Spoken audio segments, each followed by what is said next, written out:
Buenos días a todos los presentes. Para mí es un gusto estar aquí en Mar del Plata acompañando este proceso de reflexión, de escucha, de conversación que ustedes vienen sosteniendo, y también agradezco a Cordier la oportunidad y la posibilidad de contar, reflexionar, analizar un poco lo que venimos haciendo desde hace más de 15 años en la Facultad de Filosofía y Letras de la Universidad de Buenos Aires y en Formarera, que es un grupo de profesionales, investigadores, especialistas, que estudiamos, investigamos, también proponemos propuestas y asesoramos procesos de formación de profesionales, procesos de desarrollo profesional, fundamentalmente de lo que algunos llaman profesiones de lazo u oficios de lazo, es decir, todas esas profesiones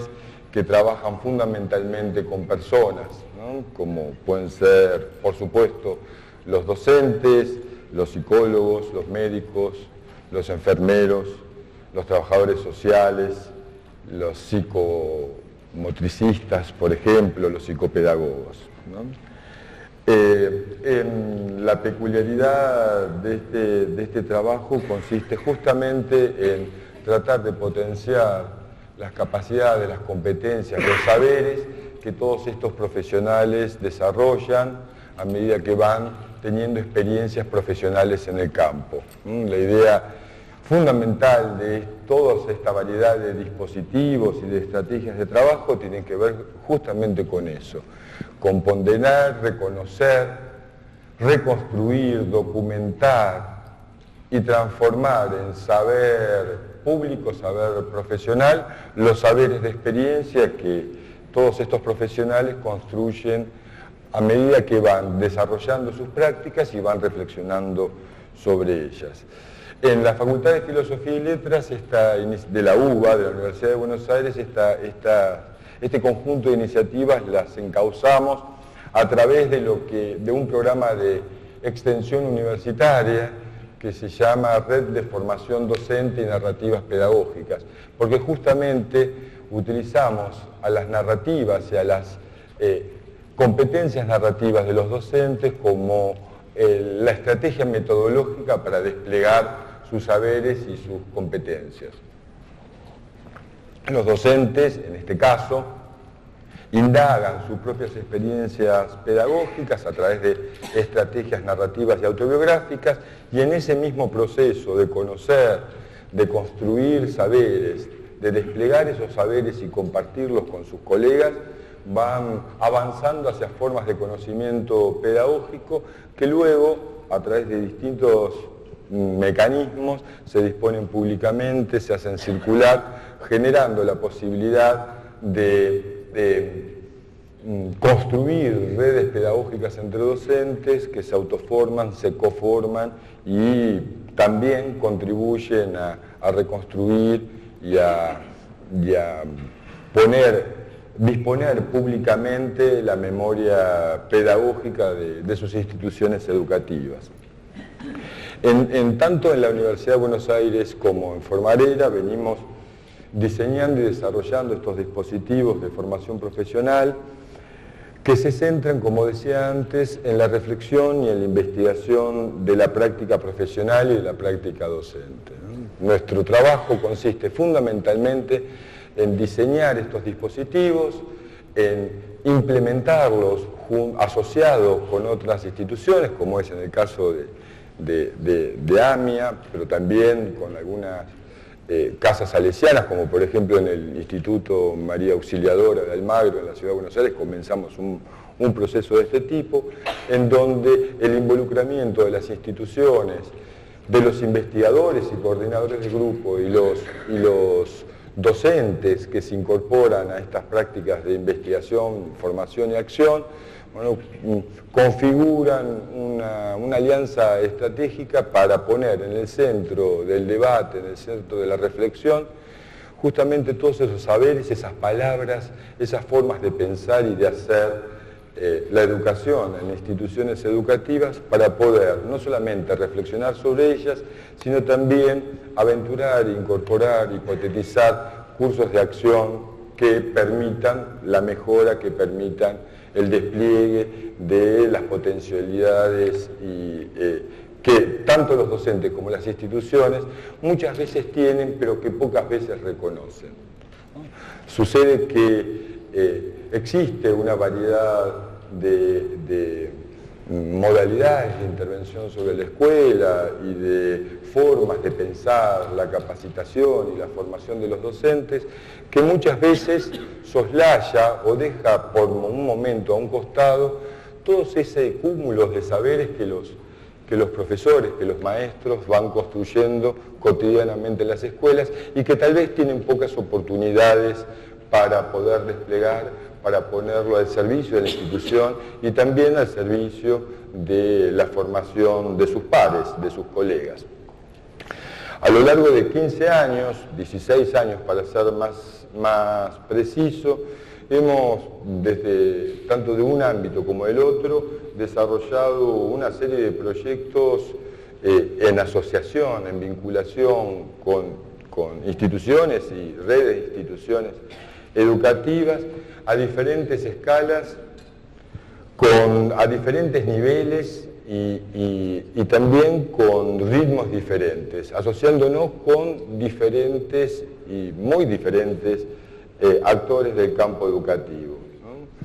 Por ejemplo, a nivel nacional, en el año 2007 y el 2008, en el marco del Instituto Nacional de Formación Docente, del Ministerio de Educación, del entonces Ministerio de Educación, Ciencia y Tecnología de la Nación, trabajamos en un proyecto a escala en 15 provincias del país, involucrando alrededor de 200 coordinadores de procesos que eran docentes de los propios sistemas educativos provinciales, 15 provincias del país en donde desarrollamos en cascada, junto con estos coordinadores de proceso, una variedad de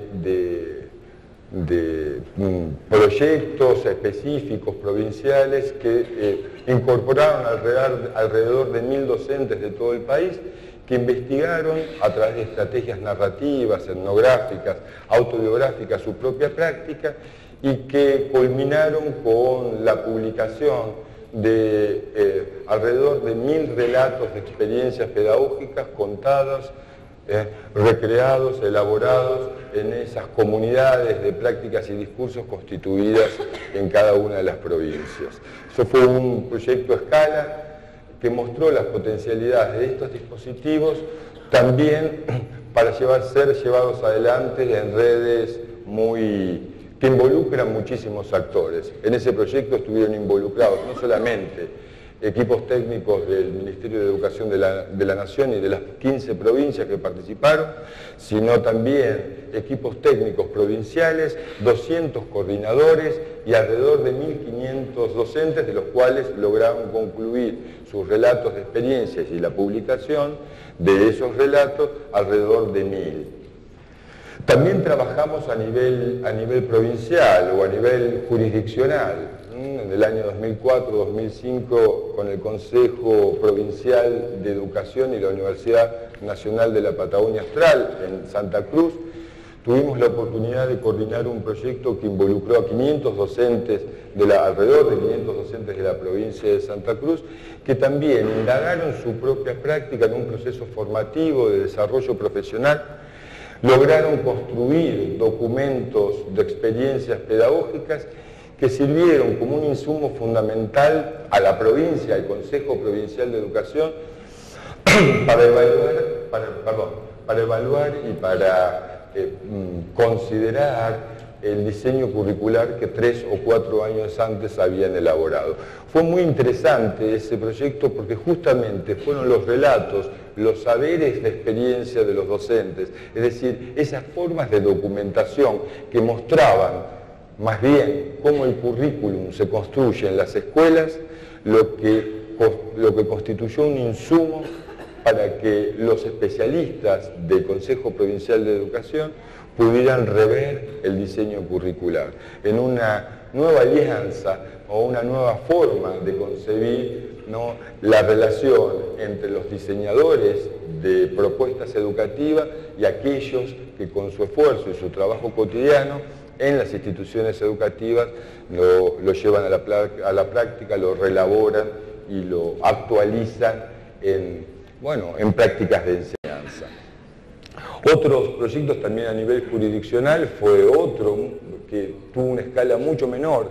Trabajamos tan solo con 12 docentes de nivel inicial que reconstruyeron a través de sus narrativas las experiencias que ellos venían teniendo en un programa de fortalecimiento institucional y pedagógico de jardines de infantes comunitarios. Estos maestros eran de la entonces Secretaría de Educación de la Ciudad de Buenos Aires, que estaban dedicados a fortalecer a través de capacitación y asistencia técnica a las madres cuidadoras de jardines de infantes comunitarios que estaban bajo la órbita de la Secretaría de Desarrollo Social de la ciudad.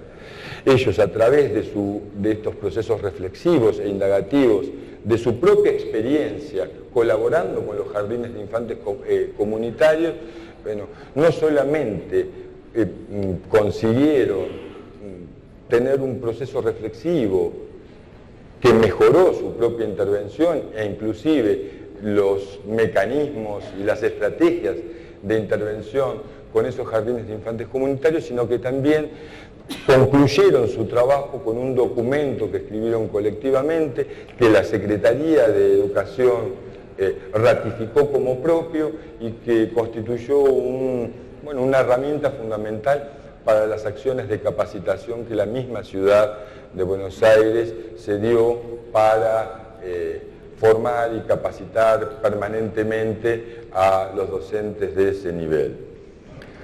También en la Ciudad de Buenos Aires tuvimos otro proyecto, coordinamos otro proyecto que involucró a institutos de formación docente y en este caso los 20 docentes que participaron de cada una de las instituciones de formación docente de la Ciudad de Buenos Aires llevaron a la práctica el mismo dispositivo que ellos estaban aprendiendo a hacer junto con nosotros en sus instituciones de formación docente.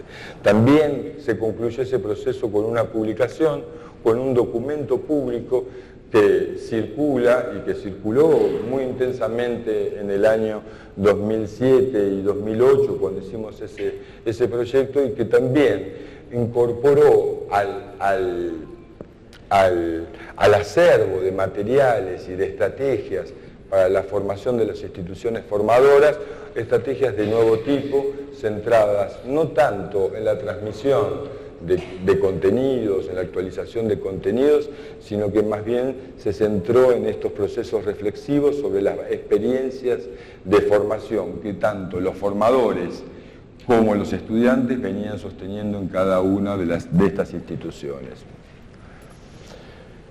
También desde estos ámbitos colaboramos en proyectos regionales.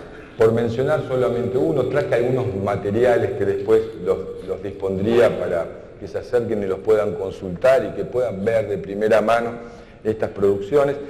Decía que a nivel regional o internacional también nos comprometimos en un proyecto impulsado por la Organización de Estados Americanos en el año 2005 y 2006, con incidencia en 7 países de América Latina: Brasil, Argentina, Perú, Paraguay, Chile, Colombia y México, en donde trabajamos más bien utilizando estas estrategias de desarrollo profesional, no solo para capacitar a docentes, formadores de instituciones, educadoras de docentes de estos 7 países, sino también como una estrategia de relevamiento, documentación y de indagación de prácticas y experiencias de retención escolar en el nivel medio en escuelas que atendían a poblaciones en riesgo educativo.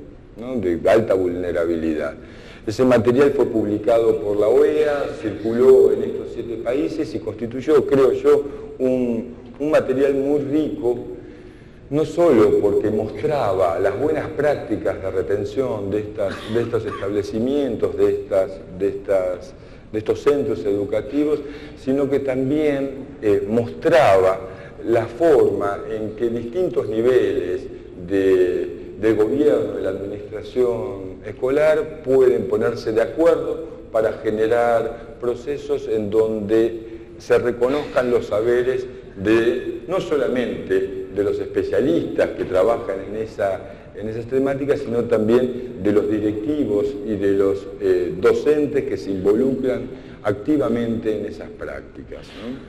Entonces, ese material fue muy interesante porque alcanzaban a reconocerse en él no solamente los especialistas en áreas curriculares, o especialistas en pedagogía, que estaban involucrados en el diseño de esos programas de retención, sino también aquellos que con sus afanes cotidianos, sus prácticas de enseñanza y sus prácticas de gestión institucional se comprometían, ¿no?, a incorporar alumnos que tradicionalmente estaban excluidos de esas escuelas. Traigo este proyecto porque también muestra las potencialidades de este tipo de dispositivos de desarrollo profesional para generar sintonía, para generar una buena articulación entre los distintos niveles de gestión y de enseñanza que con sus peculiaridades se desarrollan en distintos territorios. Fue muy interesante el encuentro que tuvimos con los docentes de estos 7 países en Uruguay, en donde pudimos evaluar y sistematizar gran parte de ese proyecto que duró alrededor de 15 o 16 meses. También a nivel universitario implementamos este tipo de estrategias. Por ejemplo, en la Universidad Nacional de La Plata, ustedes saben, tienen una carrera de especialización en docencia universitaria, en donde los propios docentes de la universidad, en articulación con su carrera docente y un sistema de promoción particular, ¿no?, cursan esta especialización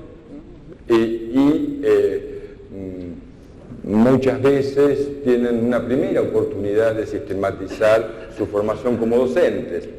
Ustedes saben, los profesores universitarios de química, por ejemplo, son mucho más químicos que docentes. Hay algo así como una pedagogía disciplinar, ¿no?, una forma de entender la enseñanza que tiene que ver más bien con la inmersión de estos científicos, de estos académicos, en prácticas de enseñanza donde aprenden a enseñar como a ellos les enseñaron. Entonces se genera una fuerte tradición que muchas veces permite desplegar los saberes de esos oficios, de esas profesiones, de esos campos disciplinarios, pero que pocas veces se dan la oportunidad de poder reflexionar acerca de lo que hacen, cómo lo hacen y qué efectos tiene en las experiencias de formación de los estudiantes. En esas oportunidades nosotros tenemos un seminario dentro de esa carrera de especialización donde los docentes universitarios cuentan una y otra vez sus experiencias como profesores, y en ese intercambio, en el colectivo de docentes que tienen otra peculiaridad, en ese curso se mezclan docentes de distintas especialidades, de distintos campos profesionales y disciplinarios, reflexionan no tanto sobre los contenidos que enseñan, de los cuales son expertos e inclusive investigadores muy prestigiosos, sino más bien investigan las estrategias de enseñanza, las estrategias de formación y de transmisión que despliegan en sus prácticas en la universidad. Algo similar también hacemos en la Universidad Nacional de San Juan Bosco, y también comenzamos ahora un proceso en la Facultad de Psicología y Psicopedagogía de la Universidad de Salvador, ¿no? En donde también estamos trabajando, no tanto en la formación de docentes, sino más bien tomando como eje la formación de psicólogos y psicopedagogos. ¿De qué manera, ¿no?, la facultad o algunos docentes de la facultad y la facultad en su conjunto encara la tarea de formar profesionales que van a vérsela con prácticas profesionales muy pronto, y donde se pueden articular estrategias reflexivas, estrategias investigativas que faciliten la toma de conciencia profesional sobre la propia práctica. Y finalmente también pudimos desplegar algunos proyectos muy interesantes, no ya con instituciones formales, sino a nivel comunitario, con organizaciones sociales, en el año 2004, 2005, 2006 y 2007, ¿no?, trabajando con organizaciones comunitarias generadas a partir de la crisis del 2001, en donde se generaron muchísimas organizaciones comunitarias que asumieron tareas no solamente de ayuda y de solidaridad, sino también educativas. Ahí también participamos trabajando de una forma diferente, no tanto tratando de documentar las experiencias pedagógicas, sino más bien tratando de documentar las experiencias que esas organizaciones tuvieron para constituirse, experiencias de constitución de organizaciones sociales. Esos documentos están disponibles en el sitio web del Ministerio de Desarrollo Social, que en aquel momento nos contrató para que colaboráramos con ellos en esa tarea. Y también a nivel comunitario, aunque sí involucrando instituciones educativas, formales, ¿no?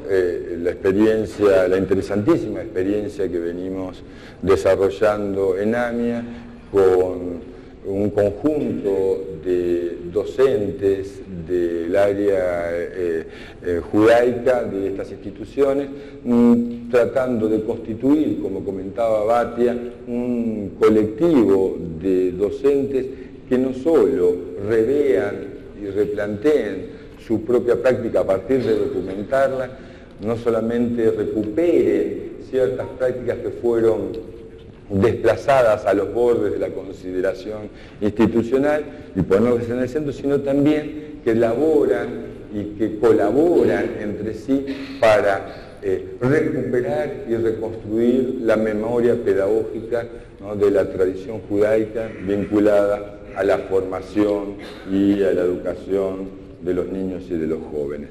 Es una experiencia muy interesante que culminó también con la publicación de un libro que compila los relatos de experiencia que este colectivo de docentes de estas escuelas, de estas 13 instituciones educativas que confluyen en AMIA, ¿no?, desplegaron también en cada una de sus instituciones educativas, involucrando a un número diverso de docentes de estas áreas, del área judaica, en el proceso de documentación. Bien, esto comentaba un poco para mostrar la variedad de experiencias que se pueden desplegar y el alcance que puede tener este tipo de dispositivos que privilegian una modalidad de investigación en particular. Ahora nos vamos a detener un poco en eso, pero quería comentar también que todos estos proyectos, todas estas iniciativas, son algunas de las tantas que desarrollamos, son muy diferentes entre sí, no solamente por los actores que involucraron en cada caso, sino también por los alcances y el énfasis que se le puso a cada uno de los proyectos. La idea en cada caso es tratar de identificar y tratar de desarrollar estrategias a medida, digamos, de las necesidades de cada una de las instituciones o de los sectores que están involucrados en esa actividad. Son muy diferentes entre sí, pero tienen algunos rasgos comunes, algunos rasgos que podrían estar caracterizándolas en conjunto. Yo voy a nombrar algunos también como una oportunidad para poder meternos, para poder comentarles las formas, la forma de concebir los procesos de formación, de investigación y de intervención educativa que despliegan estos dispositivos. Uno de los rasgos peculiares, uno de los rasgos que distingue este tipo de estrategias de formación de otras, es que centran el proceso formativo en procesos de investigación. Formación e investigación de la propia práctica son las dos caras de la misma moneda de estos procesos. La idea es que los docentes, indagando, investigando su propia práctica, puedan formarse, puedan desplegar sus saberes, puedan objetivar sus competencias, puedan reflexionar sobre ellas y puedan reorientar, si fuera necesario, los cursos de su acción, o bien colaborar a construir la memoria pedagógica, muchas veces olvidada de las instituciones educativas. Muchas veces las instituciones educativas incorporan muchas innovaciones, pero se dan pocas oportunidades para interrumpir el curso cotidiano e intenso de sus actividades para reflexionar y dar lugar a la experiencia de reflexionar sobre su propia práctica y sobre sus propios planteos.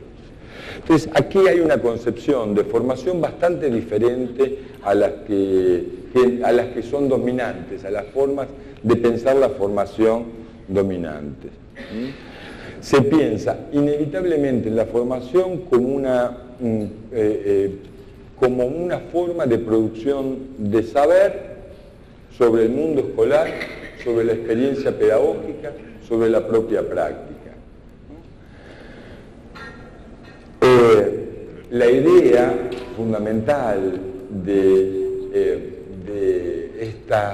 estos tipos de dispositivos es que solo habrá formación en sentido estricto en la medida en que los docentes puedan documentar, indagar, objetivar y reflexionar sobre la cotidianidad de la escuela, sobre las prácticas que realizan cotidianamente en la escuela. Por supuesto, esto no es nuevo. Hay antecedentes bastante importantes, aunque un poco olvidados últimamente, que me parece importante mencionar. Uno es todo el movimiento de los profesionales reflexivos, ¿no?, que trabajó Donald Jones desde hace 30 o 35 años, y que consistía fundamentalmente en habilitar procesos de reflexión sobre el saber experiencial o el saber práctico que despliegan y que conocen los profesores a medida que desarrollan sus prácticas,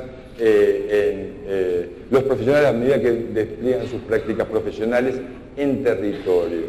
Acá la distinción, y tal vez resulta importante remarcar, es que estos tipos de dispositivos se centran más que no solo en la reflexión, sino más bien en la investigación. Es, por supuesto, una investigación reflexiva, pero exige, por ejemplo, una serie de competencias y de habilidades que los procesos reflexivos generalmente soslayan, que es la necesidad de objetivar las prácticas a través de distintas estrategias y de cuestión que torna mucho más sistemático el proceso de reflexión sobre la propia práctica. Otra experiencia muy interesante que considera a la formación como investigación es la experiencia desarrollada en Gran Bretaña en la década del 60 y del 70 por Lawrence Stenhouse, ¿no?, que es un pedagogo, didacta británico, inglés, que trabajó fundamentalmente en la idea de pensar al currículum escolar no solamente como una prescripción, como una norma, como un proyecto, sino que comenzó a pensar al currículum más bien como una hipótesis de trabajo cuya resolución se encuentra no solo en la eficacia regulativa de las prescripciones, sino en el encuentro, en la interpretación, la resignificación de esas pautas por parte de los actores de las instituciones educativas. Él escribió un libro ya muy conocido, traducido al español ya en la década del 80, que se llama Investigación y Desarrollo del Currículum, en donde justamente plantea que un currículum saludable es aquel que es investigado por aquellos que participan en su despliegue y en su construcción escolar. El currículum, según Stenhouse, no es solo la prescripción, sino que es también la prescripción y la práctica, o mejor dicho, el encuentro entre la prescripción y la práctica. En ese momento complejo, difícil de asir y de considerar, que tiene que ver con el despliegue de las prácticas curriculares de los docentes y de la posibilidad de objetivar esas prácticas y visualizar cuánto de la prescripción del currículum se verifica en la práctica y también cuáles son los procesos institucionales, subjetivos, intersubjetivos que muchas veces interfieren, profundizando o obstaculizando el desarrollo de los objetivos curriculares. En ese caso también Lawrence Stenhouse pensaba a estos procesos de investigación no solamente como parte del currículum, sino también como una estrategia de formación entre pares en los centros educativos en cada una de las instituciones educativas. Al mismo tiempo que desarrollaban el currículum, lo investigaban y en ese proceso de investigar el propio desarrollo del currículum se formaban los docentes de ese establecimiento. También existen experiencias muy interesantes en América Latina. Por ejemplo, los talleres de educadores de Graciela Batallán, de la Universidad de Buenos Aires, de Elena Chili, de la Universidad Nacional de Rosario, o de Rodrigo Vera en Chile, ¿no? Ya fueron desarrollados en la década del 70, se fueron perfeccionando en los de los 80 y los 90, hasta instalarse como dispositivos de formación permanente de docentes centrados en la investigación de la práctica. El problema que tenían estos dispositivos, yo tuve la oportunidad de aprender muchas de estas cosas junto con Graciela Batallán en la Universidad de Buenos Aires y en varios proyectos que desarrollamos en el país. El problema, y lo conversé bastante con Graciela, si ella estuviera aquí se enojaría conmigo seguramente, ¿no? Yo una especie de alumno díscolo que critica un poco a su profesora, ¿no? Graciela, que es una pedagoga y una antropóloga ya retirada, pero que tuvo una influencia decisiva en los famosos talleres de educadores, que consistían justamente en estrategias de perfeccionamiento docente centrado en la investigación de la propia práctica, en colaboración o de manera coparticipada entre docentes e investigadores, llamémosle profesionales o académicos. El problema que tenían estos dispositivos, estas estrategias de trabajo, era que los talleres preveían una formación en investigación cualitativa para los docentes antes de que investiguen sus prácticas. Significaba que los docentes, antes de poder indagar su propia experiencia, tenían que convertirse en etnógrafos, en sociólogos de la educación o en historiadores de la educación, y forzándolos a abandonar su posición como docentes.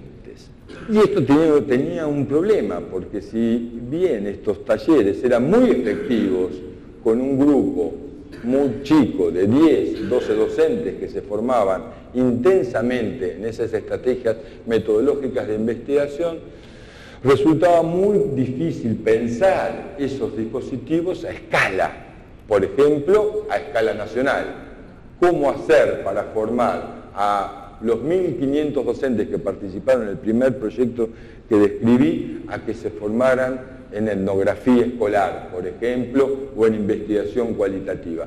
No tendríamos ni siquiera profesores de etnografía capaces de formarlos a todos a ese nivel de escala.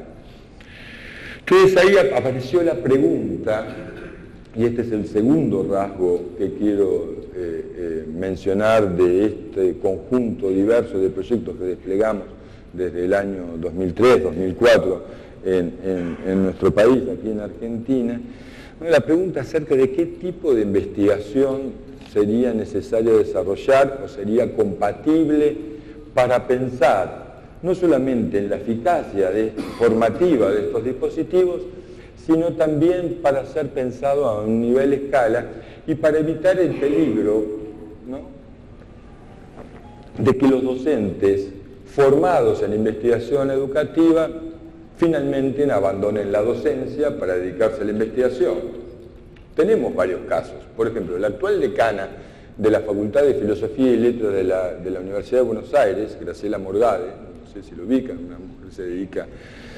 Bueno, ella fue tallerista de Graciela Batallán. Ella era una docente de nivel inicial que comenzó su carrera académica participando en la década del 70 en Flaxo, en un taller de educadores que organizaba y coordinaba Graciela Batallán. Ella se entusiasmó muchísimo con este dispositivo, decidió estudiar ciencias de la educación. Finalmente se dedicó a la investigación educativa, actualmente es profesora titular de metodología de la investigación y decana de la facultad, es decir, ganamos una excelente investigadora universitaria, una excelente decana, pero perdimos también un excelente docente. Entonces ahí la pregunta que a nosotros nos acicateó es, ¿cómo podemos encontrar o qué tipo de investigación desplegar en estos dispositivos que hagan que un docente no deje de ser docente para investigar su práctica, sino que se convierta en un docente que para ser docente debía investigar su práctica? Y así buscamos fervorosamente en la literatura, pero también en la experiencia, formas de investigación que algunos llaman investigación docente. Es decir, formas de producción de conocimientos que solo los docentes pueden desarrollar en función de su posición en la escuela y en función de su posición en los procesos de enseñanza y aprendizaje. Y que supusieran o que suponen un despliegue, desarrollo y profundización de las competencias y los saberes que ponen a jugar los docentes, aunque muchas veces de manera ingenua, muchas veces de manera implícita, cuando despliegan sus prácticas pedagógicas en las escuelas y cuando reflexionan sobre ellas y cuando le cuentan a otros docentes, a pares, qué es lo que hacen, qué es lo que saben y qué es lo que quieren lograr con sus estudiantes. Por ejemplo, Gary Anderson de la Universidad de Nueva York, que fue mi director de tesis de doctorado y un amigo, estuvo en Argentina, en la sede de la Universidad de Nueva York hace unos días. Él viene desarrollando en su universidad justamente el desarrollo de estas modalidades de investigación, él las llama investigación, acción, docente, o para ser más precisos, indagación, formación, acción docente. Marco este matiz porque él sostiene que en realidad lo que hacen los docentes cuando investigan su propia práctica a través de estas estrategias no es la investigación que realizan no es una investigación de corte académico, formalizado y ponderado por las reglas metodológicas de las disciplinas científicas tradicionales.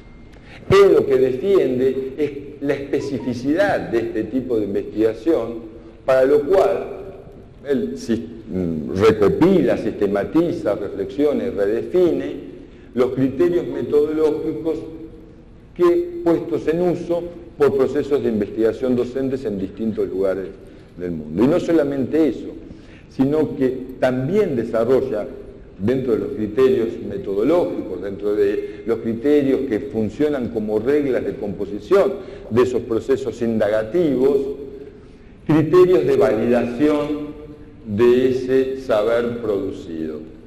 Es decir, criterios que nos permitan evaluar si la producción de ese saber fue legítimo o no.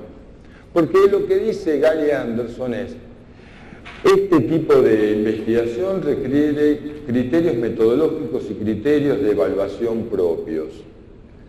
Pero esto no quiere decir que no deba tener criterios metodológicos para validarse.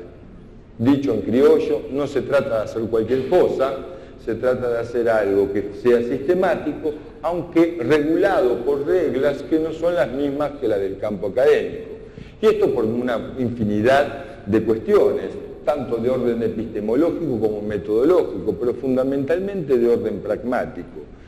Tenemos la oportunidad de contar con un saber que de otra forma no podríamos contar si acaso no generamos las condiciones y los recursos para que los docentes puedan desplegarse profesionalmente a través de procesos de investigación. Sabemos que los campos profesionales más consolidados construyen y reconstruyen permanentemente estrategias de investigación que los habilitan como profesionales.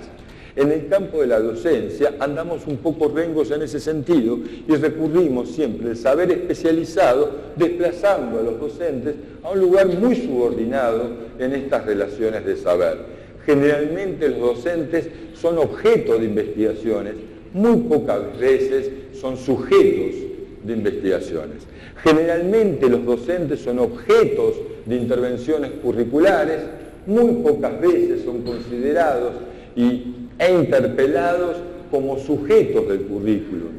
Muchas veces, o la mayoría de las veces, los docentes son considerados objetos del saber pedagógico y no sujetos capaces de construirse el saber pedagógico a partir de indagar el saber de experiencia, el saber práctico construido en la cotidianidad escolar, en el trajín permanente que implica la enseñanza y el contacto con niños en las escuelas. Y también el contacto con los directivos, como sabemos. Generalmente los docentes se encuentran atrapados en una serie de presiones de todo tipo.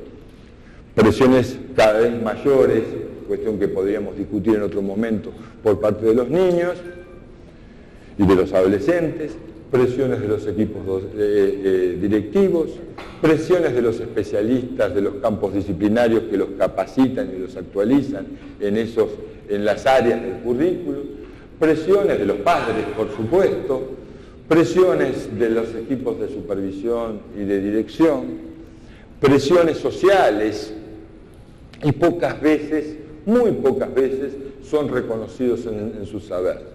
Lo que plantea Gary Anderson es que justamente por la posición que ocupan los docentes en la escuela, habría que encontrar estrategias que pongan su propia experiencia en el centro del escenario. Y ahí aparece la idea de experiencia como una categoría central de todos estos dispositivos. No pretende este tipo de investigación docente dar cuenta de la objetividad de las prácticas, sino que por el contrario incorpora dimensiones subjetivas y personales que sin lugar a dudas son un factor fundamental a la hora de desplegar las prácticas pedagógicas en la escuela. Y ahí también encontramos otra pista muy interesante para profundizar en este tipo de investigación con los trabajos que vienen desarrollando en la Universidad de Barcelona Pepe Contreras, para los amigos, y Nuria Pérez de Lara, publicaron un libro fantástico que compila artículos de su equipo.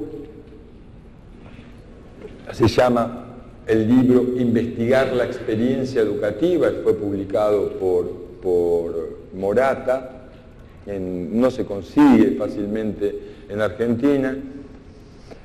pero se puede conseguir el libro en donde él plantea justamente que, ellos plantean justamente que el capítulo olvidado de la investigación educativa tiene que ver con la pregunta acerca del sentido y el significado que tiene la experiencia educativa para aquellos que la viven y la hacen, tanto para los docentes como para los alumnos. Incorporan de esta manera una dimensión también soslayada dentro de la agenda de investigaciones educativas que, por ejemplo, realizamos en las universidades, que tiene que ver con la reconstrucción de los sentidos de la experiencia educativa y de los significados que esta experiencia tiene para aquellos que la viven. En la medida en que la categoría o el concepto de experiencia no solamente remite a la objetividad de las prácticas. Una experiencia, según Contreras, según Jorge La Rosa y algunos otros que vienen trabajando con estos temas desde la filosofía de la educación, la experiencia no es solo lo que acontece y lo que pasa o lo que llega, sino con aquello que nos pasa con lo que pasa, aquello que nos sucede con lo que acontece y aquello que nos hace vivir lo que llega. Es decir, la categoría de experiencia permite incorporar una cuestión que para Contreras, La Rosa y muchos otros es aquello que define la especificidad de la experiencia educativa, que tiene que ver con el encuentro entre personas, el encuentro entre discursos y saberes, el encuentro muchas veces conflictivo entre significaciones y sentidos que se le otorgan a la práctica de enseñanza. Toda esta idea que habilita a pensar en investigación pedagógica y en investigación de los docentes, también nos hace pensar en las potencialidades de este tipo de estrategias centrado en este tipo de investigación a la investigación educativa en general, como un complemento, como una forma complementaria de construir saberes que podría conversar y dialogar con otras formas de saberes construidos de otra manera. Por ejemplo, como los construimos en los ámbitos universitarios, en el campo especializado, vinculado a la educación. Y de esa conversación, de ese diálogo, encontrar soluciones que hasta ahora, ni en el campo de la investigación académica, ni en el campo de la investigación docente, se pudieron resolver de manera aislada. Dicho de otra manera, cada vez más se está pensando en formas conversacionales de investigación educativa, formas que pongan a conversar y que rompan el monólogo de la investigación educativa, muchas veces esotérica, muchas veces extraña y extranjera para las formas de pensamiento que desarrollan los docentes. Se dice que los docentes no leen investigación educativa. Tampoco, no se dice que en la investigación educativa se lea a los docentes.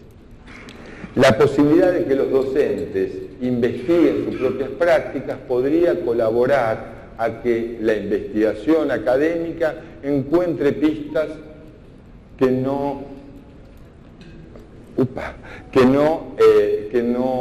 podía haber desarrollado de manera autónoma. En esa conversación, en ese encuentro entre distintas formas de saber, no solamente obtendríamos resolución a problemas que por separado no logramos resolver, sino que además podríamos constituir un proceso de formación colaborativo y coparticipada, no solamente de los docentes, sino también de los investigadores. Me apuro un poco. Ahora bien, esta forma de entender también la investigación en articulación con la formación nos hace pensar, y esta es la tercera característica en común de todas estas experiencias, también en pensar a la formación no solo como producción de saber, sino también como autoformación, como coformación, como conformación y como transformación. Voy a ser rápido y un tanto esquemático. Las formas convencionales de formación de docentes, por ejemplo, son lo que algunos llaman estrategias heteroformativas. Un otro que sabe le enseña a uno que no sabe lo que no sabe, ¿sí? Esta es la forma más convencional y yo diría que es forma casi del sentido común de lo que se entiende por la capacitación. Alguien que no tiene una capacidad, bueno, resuelve ese déficit a partir de un otro que investigó y sabe sobre ese tema. Ahora, nadie está en contra de la transformación, ni de la actualización de contenidos, ni del perfeccionamiento de los docentes en su función o en el despliegue de capacidades que los docentes nos tienen. Pero perdemos la oportunidad también de aprovechar la parte llena del vaso y desplegarla, ¿sí? Y complementar los procesos heteroformativos a través de estrategias autoformativas. Un docente, mientras investiga su propia práctica, se forma a sí mismo. O dos docentes o un colectivo de docentes que investigan su propia práctica y que comparten los resultados de su investigación, se forman entre sí, entre pares, se coforman. O un colectivo de docentes que investiga su propia práctica y su propia experiencia en un determinado establecimiento, conforman un colectivo o una comunidad de investigación, o si quieren, una comunidad de aprendizaje respecto de sus propias prácticas. Y en todos casos se transforman en el sentido de generar formas de conciencia profesional cada vez más profundas, cada vez más sistemáticas, cada vez más reguladas por estrategias también sistemáticas de investigación.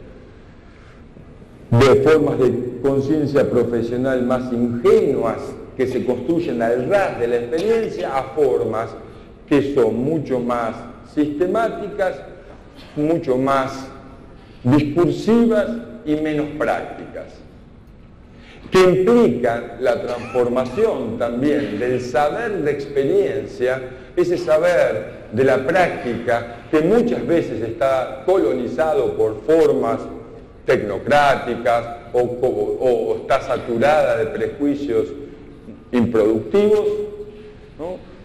Que a través del proceso de indagación se transforma en un saber público, un saber pedagógico público. No se trata tan solo de ponderar y valorar el saber de experiencia, sino más bien de transformarlo, ¿no? Y ahí también la idea de formación, transformarlo en un saber pedagógico socialmente disponible. Entonces, la idea también, existe cierto fundamentalismo dentro de las tradiciones de investigación sobre la práctica, que se piensan a sí mismas como excluyentes y que critican fervorosamente la heteroformación, o sea, la formación especializada. Nuestra idea no es justamente antinómica, sino más bien de complementariedad, de buscar,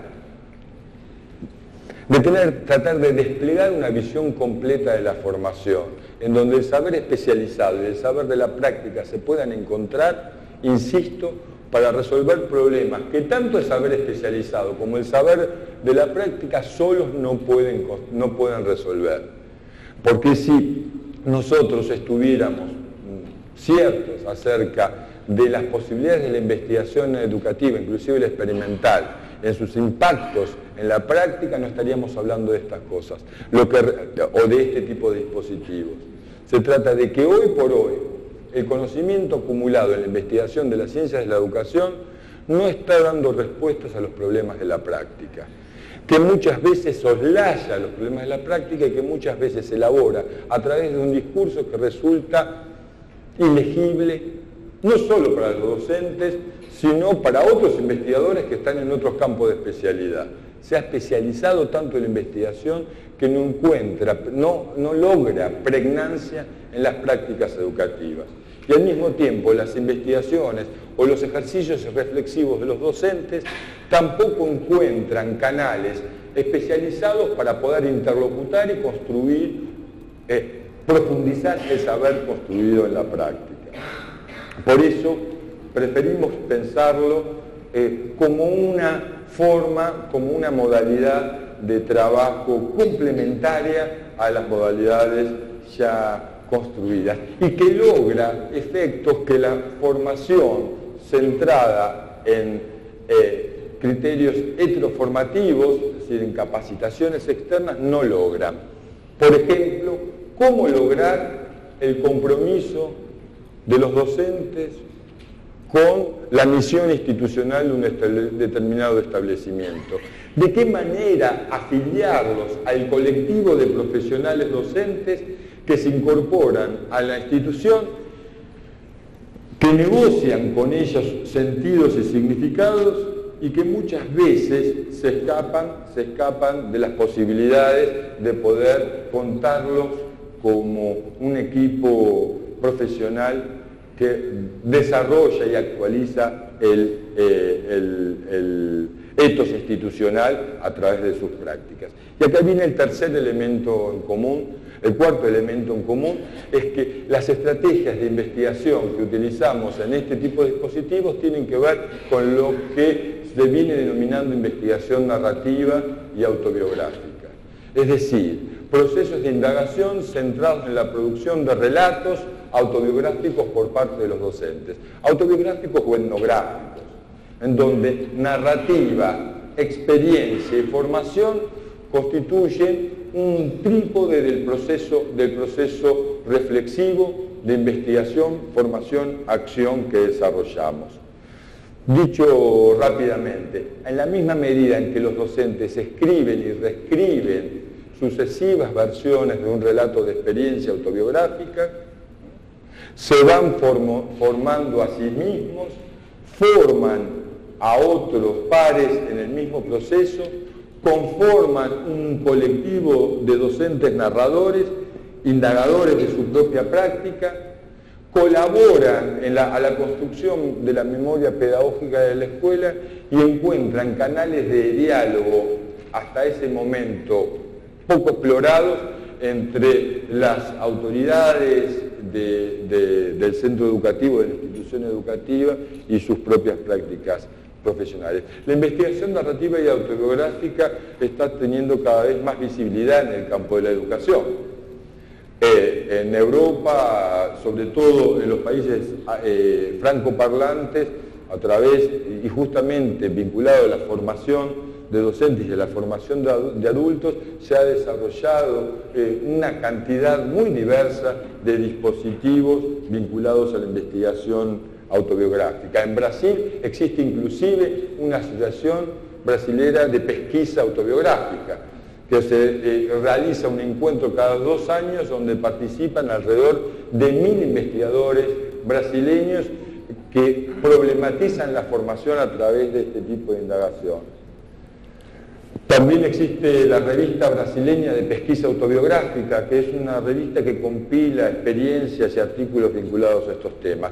También hemos desarrollado proyectos internacionales que solo mencionaré, ¿no? Uno que realizamos con la Universidad de París 8, París 13, la Universidad Federal de Río Grande do Norte de Brasil, la Universidad del Estado de Bahía y la Universidad de Buenos Aires, que son el estudio de los relatos autobiográficos como dispositivos de formación de actores profesionales, no solamente de docentes, sino también de enfermeros y trabajadores sociales.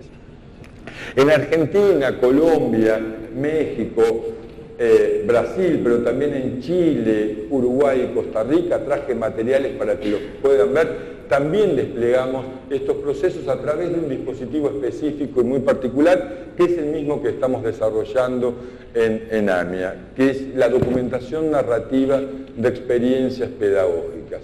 Muy rápidamente cuento esto y después abrimos un espacio para las preguntas y para la consulta de los materiales. ¿En qué consiste este dispositivo de investigación, formación, acción docente? En el desarrollo de un itinerario de trabajo que consiste fundamentalmente en la escritura de relatos de experiencia, pero que no se reduce tan solo a la escritura de relatos de experiencia. Los relatos, en principio, no se escriben de una vez para siempre, se escriben sucesivas versiones.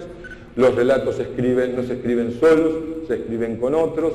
Los relatos se despliegan también en un circuito de lecturas, comentarios cruzados y conversaciones entre pares.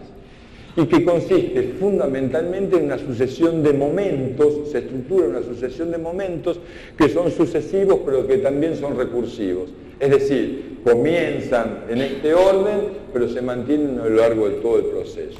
El primer momento es justamente en donde las autoridades educativas, los equipos directivos y también los docentes negocian y discuten qué tipo de experiencias a documentar. Por supuesto, los intereses institucionales son fundamentales, pero los docentes van a tener un margen relativamente grande para elegir qué aspectos de esa experiencia van a documentar a través de sus relatos.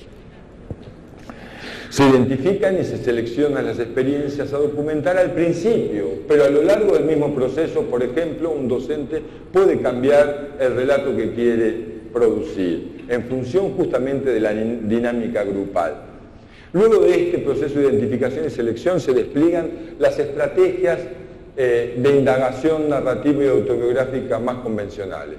La escritura de notas de campo, la realización de entrevistas, el relevo y análisis de materiales documentales de distinto nivel de integración, la realización de observaciones, en fin, todo el despliegue del aparato metodológico de las investigaciones cualitativas, pero fundamentalmente las narrativas y autobiográficas. Luego de ese proceso sí, se daba un momento muy interesante de escritura y reescritura de sucesivas versiones del relato de experiencia. No se trata de escribir un relato y ya está, sino que se trata de escribir y reescribirlo, desplegando en ese proceso de escritura y reescritura los procesos reflexivos y formativos que ya Roland Barthes advertía que tenía la escritura en la década del 60. ¿Sí? Entonces, en ese proceso de escritura y reescritura se va profundizando el proceso reflexivo y cada reescritura exige al docente narrador profundizar su indagación narrativa y autobiográfica. Ahora, entre cada escritura y cada reescritura de las sucesivas versiones del relato, aparece lo que nosotros llamamos edición pedagógica, que es tal vez la peculiaridad más interesante del dispositivo de la documentación narrativa, que consiste básicamente en incorporar las versiones de cada uno de los relatos de cada uno de los docentes en una ronda de lecturas entre pares, entre docentes narradores, de comentarios cruzados, comentarios como lo haría un editor, no como suelen hacer los docentes. Este es el momento crítico del dispositivo, el más difícil, en donde le pedimos y tratamos de disponer el ambiente para que suceda, de que los docentes abandonen la virome roja de la corrección y de la evaluación para agarrar el lápiz del editor. Ya voy terminando, Batia, quédate tranquila. El del editor.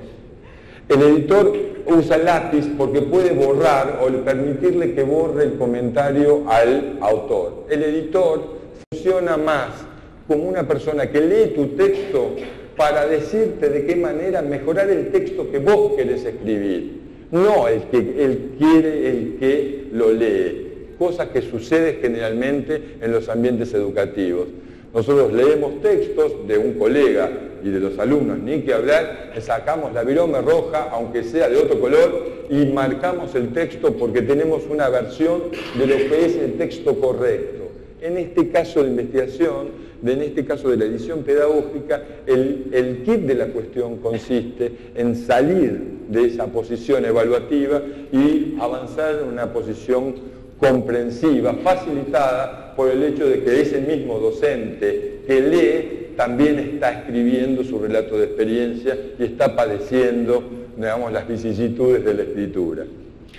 Y luego de esta lectura establecer una serie de comentarios entre pares que habilite una conversación tras la cual los docentes, cada uno de los docentes, va a reescribir su relato. En una serie que podría ser interminable, pero que termina en el momento de la publicación. Y este es otro momento clave del proceso. Es decir, el momento en que el colectivo de docentes narradores, las autoridades, los distintos intervinientes, participantes de este proceso, se constituyen en algo así como un comité editorial y disponen la publicación o deciden la publicabilidad de los relatos, es decir, evalúan los relatos en función de su publicación.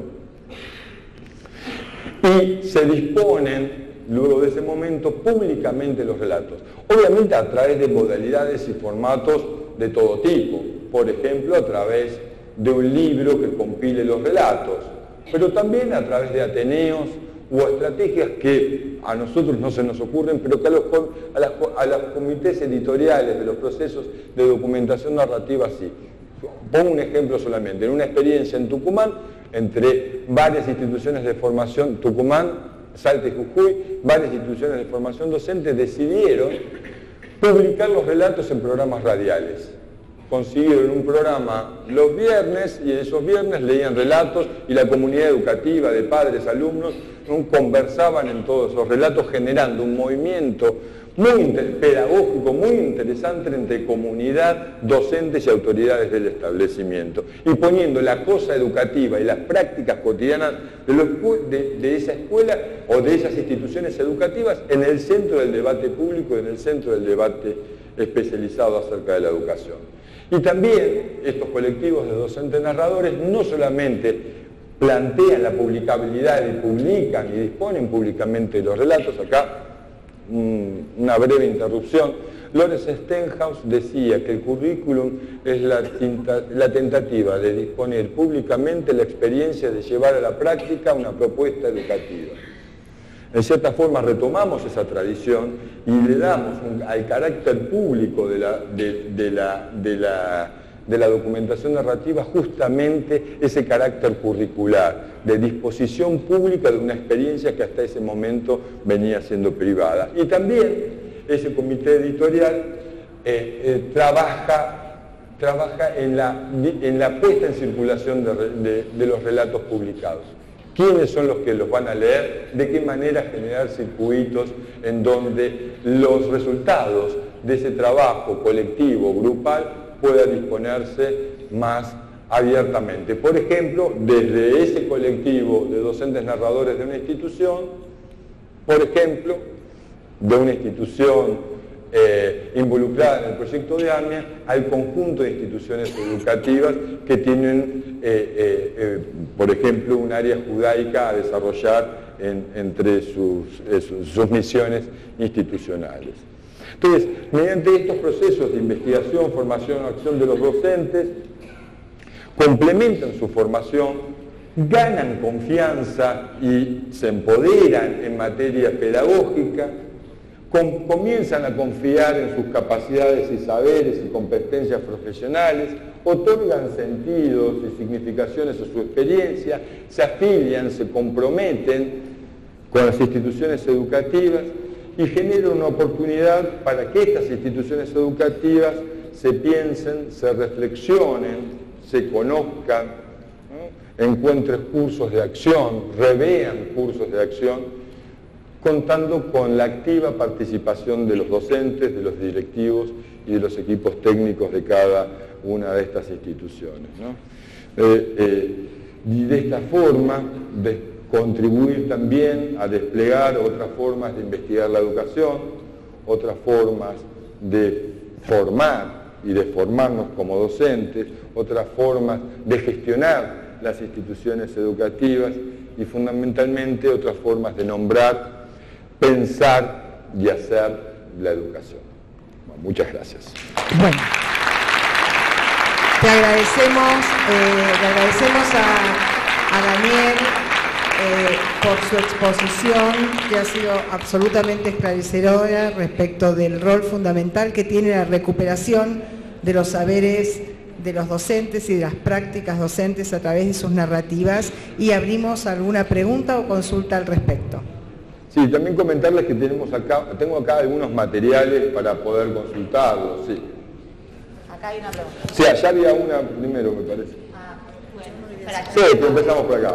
Solo consulta, ¿dónde podríamos conseguir un ejemplar PDF o el libro de las narrativas de esa experiencia? Mira, en principio, te remito primero a Karina, está este librito que publicó AMIA, donde se compilan los relatos. También hay sitios web, por ejemplo, en memoriapedagógica.ubo.ar, ahí tenemos varios materiales. También ahí tenemos un Face, una dirección de Facebook que se llama Red